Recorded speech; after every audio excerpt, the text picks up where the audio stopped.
Let's return to the issue of Ukraine, should we? We were discussing earlier with the former Foreign Secretary, Lord Owen. Yeah, basically, Russia has moved over 100,000 troops to the Ukraine border, but denies that it's planning an invasion. Odd.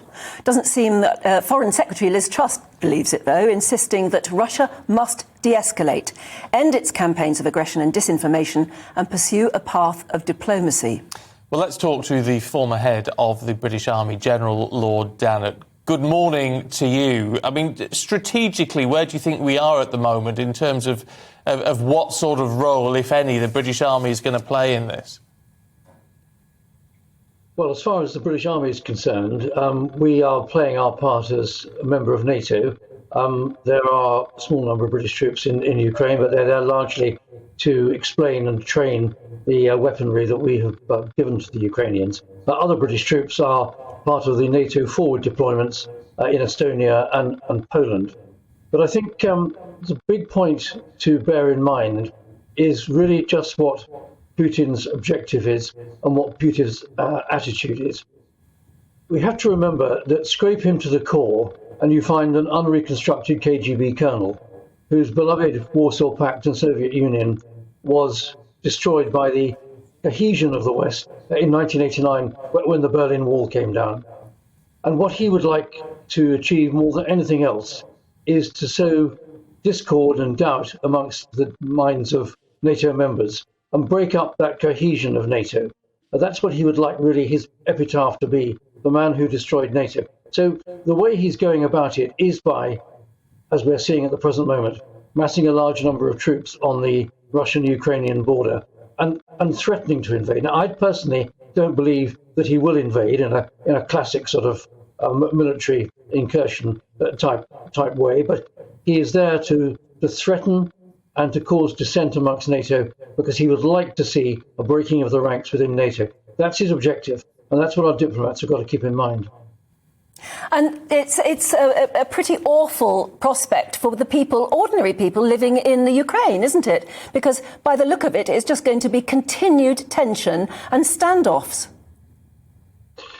Have I mean, it's a very uncomfortable place to be. But again, I think you have to bear in mind that we are slightly reaping some of the things that we have sown. After the end of the Cold War, quite properly, the West held out its hand to the Eastern European countries that had been Soviet-dominated. But bear in mind, they didn't choose to become Soviet-dominated. They were countries that were captured by the Red Army in the campaigns of 1943, 44, 45, and then went under the communist heel, under communist domination. But Ukraine is different. Ukraine, dare I say it, is a little bit like Wales is to England. Ukraine was very much part of Greater Russia. Yes, of course, it was part of the Soviet Union. But Khrushchev, for example, that Soviet leader, he was from Ukraine. To many Russians, Ukraine not being part of Greater Russia is unthinkable. And I think the West was probably not unwise to bring the former Eastern European countries into Partnership for Peace and into NATO. But we've held back from bringing Ukraine into NATO.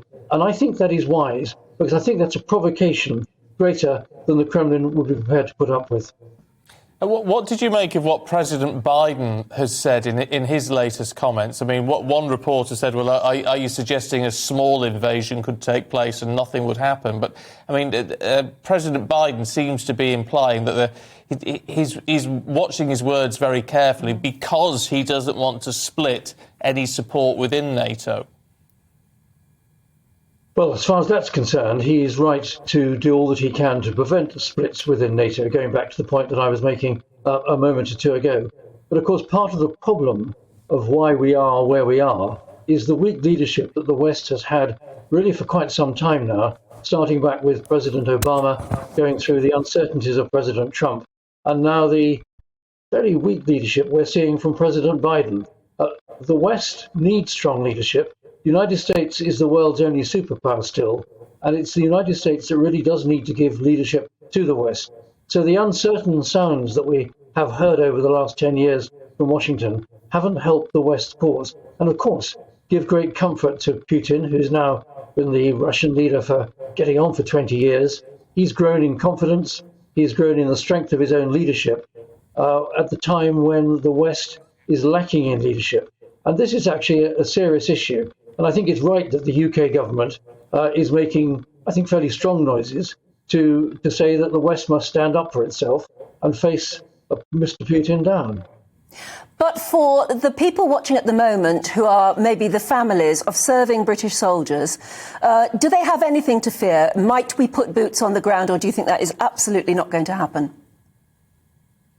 I don't see us putting a significant number of British boots on the ground in Ukraine if the Russians were to make an incursion. The Ukrainian army is relatively strong, nothing like as strong as the Russian army. Over the years, it's been built up in terms of training and equipment. I mean, if there was to be an incursion, it'll be the Ukrainians that will need to defend themselves, and it will be very bloody and very messy. But it's the Ukrainians' fight. It's not a fight that I would expect to see British soldiers getting involved in. Yes, as I've already said, we are taking part in other forward deployments in Estonia and in Poland, and that is right to show the Russians that NATO is standing amongst its membership shoulder to shoulder, and that the West does mean business. But I wouldn't expect to see British soldiers fighting and dying in Ukraine. No, can I just ask you though?